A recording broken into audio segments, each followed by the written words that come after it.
Ṣàkátó sáré hello ladies and gentlemen, ẹ bá ń sọ fún LIZZY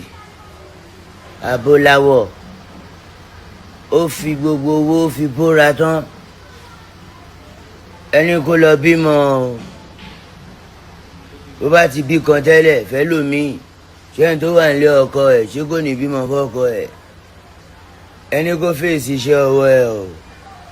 ṣé kò rí fíìmù ṣe mọ́ ni àbáṣọ ló ń tà kó máa lọ taṣọ ẹ̀ lọ àbí góòdù ló ń tà ANJORIN wọ́n náà jẹ́ rẹ́ni bá rìn o wọ́n náà má jàbọ́ lórí burúkú rì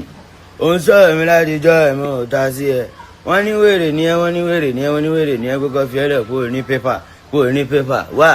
wèrè lèmi náà mo máa gbó wèrè tèmi ò gbágbó ara ń kan èmi o mo máa gbó mi ò ṣubúlẹ̀ o mo dúró tán ògùn fẹ́ pa ẹ́ ni wá jẹ́ ká fún ẹ lágbo wọ́n sin wèrè ńlẹ̀ wa ò má lọ wọ́n ẹ̀nì o báwo kò bóyá wọ́n bẹ̀rù ẹ pé wèrè ní ẹ pé o gba pépà a máa fún ẹ lágbo wèrè ẹ gbàgbó ògùn fẹ́ pa ẹ ṣá wá LIZZY ANJORIN mú gbé ẹ jáde nínú because they swear for me they swear for my children they swear for my pikin they swear for my wife ní bá ń mú ẹ màá ní kọ́ já ẹ sí wòwò wèrè ní ẹ o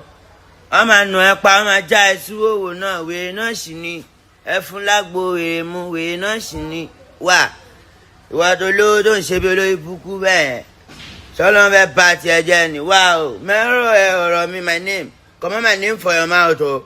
LIZZY ANJORIN ó ti yẹ because you call my name finish na it make me see you finish ó pé tán èmi náà wá jáde tán fún ẹ wẹ́ pẹ́ ni sọlọ́n fẹ́ bá tiẹ̀ jẹ́ ni ṣé mo bẹ̀ lóbòdò ni wà tó fẹ́ dóminú yá mi ṣe kí ló fẹ́ mi ò ṣe kankan ṣé mo bọ́ǹbù ẹ rí ni. Hello ladies and gentlemen, na jajade o. Na so this woman, Oloriburuku woman, they call me out. LIZZY ANJORIN, òkú ẹ pẹ́. Ṣé ló bá ti wá sọ pé ìwọ jẹ́ pé gbogbo èèyàn ló ń wẹ̀ ọ́ ní ẹlẹ́pẹ̀ pé ti jẹ́ pé ti pé dànù. Ìwọ tán náà ní fúra. Ṣé o mọ̀ kémi náà ní fúra ni? Àjọ ní fúra ni ọ̀gbẹ́ni wá. Pèmí síta kí n pè é síta òkú ẹ pẹ́ ni. Ṣé ló fẹ́ bá tiẹ̀ jẹ́ ni? Ọ̀nà onífúra pé ó nu kó ya wèrè ńjọ́ sí wípé ó gba pépà wípé oníwèéwé yẹn náà tọ́ba tọ́lọ́pàá bá ti mú ẹ nígbà tí àwọn sójà bá dí ẹ mọ́lẹ̀ nígbà tí àwọn ọmọ ní pé wọ́n á ní pé ẹ̀wèrè ni ẹ filẹ̀ wípé ìwé ẹ ló máa fi hàn àbí pépà ẹ ló máa ń fà jáde pé o ní pépà pọ́tí sá wá èmi kọ́ máa gbó òkú fẹ́ pẹ́ ẹ sá wá èmi kọ́ wèrè tèmi kọ́ máa gbó owó gbá sọ́dọ̀ fẹ́ bá tiẹ̀ jẹ́ ni tí o bá wèrè tiẹ̀ bá ní pépà èmi kọ́ wèrè tèmi máa gbó ó dà wọ́n fẹ́ bá ti yá ẹ jẹ́ wèrè ní gbogbo wa gbẹ́ni ìwọ wèrè obìnrin mi wèrè ọkùnrin òkú ló máa pa ẹ́ tó yà wèrè ni jẹ́ ká túlẹ̀ tọ́ba bí yẹ rẹ̀ ìwọ bọ́ sọ sí wọ́wọ́ ó yà bọ́ sí wọ́wọ́ ká mọ̀ bóyá wèrè ni ẹ́ ìwọ LIZZY ANJORIN bọ́ọ̀lẹ̀ sí wọ́wọ́ káwò jẹ́ káwò bọ́ sí wọ́wọ́ káwò tó bá yẹ kó lóyún burúkú ó fi wèrè pọ́ọ̀tì ẹ̀ ó fi wèrè gbóòlò ó dà kó lóyún burúkú sọ́ni ẹ̀ kọ́nà yẹn bá ti yẹ ẹjẹ́ ní fẹ́ fún yẹ ẹlẹ́sà wà á fẹ́ kọjá sí wọ́wọ́ nínú ẹ̀kọ́ ni wà ọ̀nà ajá sí wọ́wọ́ nínú ẹ̀kọ́ àgbà ni sẹ́mi lòun sọ pé ó fẹ́ kọ́ ó dẹ́ gbọ́dọ̀ ìbùkún ni ẹ̀ ọlọ́yìn bá ti yẹ ẹ̀jẹ̀ wọ́n máa gbé ẹ̀sùn owó wọ́n máa mú ẹ lẹ́ o remove my name from your mouth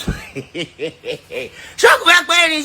ṣé mo bẹ̀ lóbodò ni ṣé mo tẹ kẹnu sí ẹ̀rí ni why are you now naming my name they swear for me why are they mo kàn gbọ́dọ̀ ní wèrè LIZZY ANJORIN ṣègbè fún ẹ o ni mo bá ní kí ló dé o ló ń ṣègbè kí ló ṣe ìyẹlẹ́gbè kí ló dé tó ń ṣègbè bẹ́ẹ̀. So they say you get grace. If you grace woman, àwọn máa fi kún fún ẹ. I get grace, I will grace man. Àwọn máa fi kún fún ẹ o. Tó wà ní ògbà abẹ́rẹ́, pé wọ́n gba abẹ́rẹ́ wèrè. Àwọn gan máa gbó wèrè. O rẹ̀ ní bá rìn.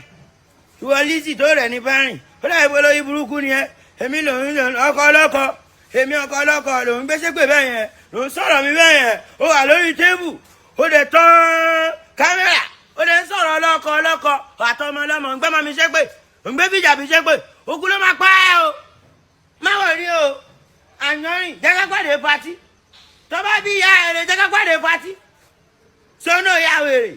jẹ́ ká pàdé patí wàá mọ̀ pé wèrè ju wèrè lọ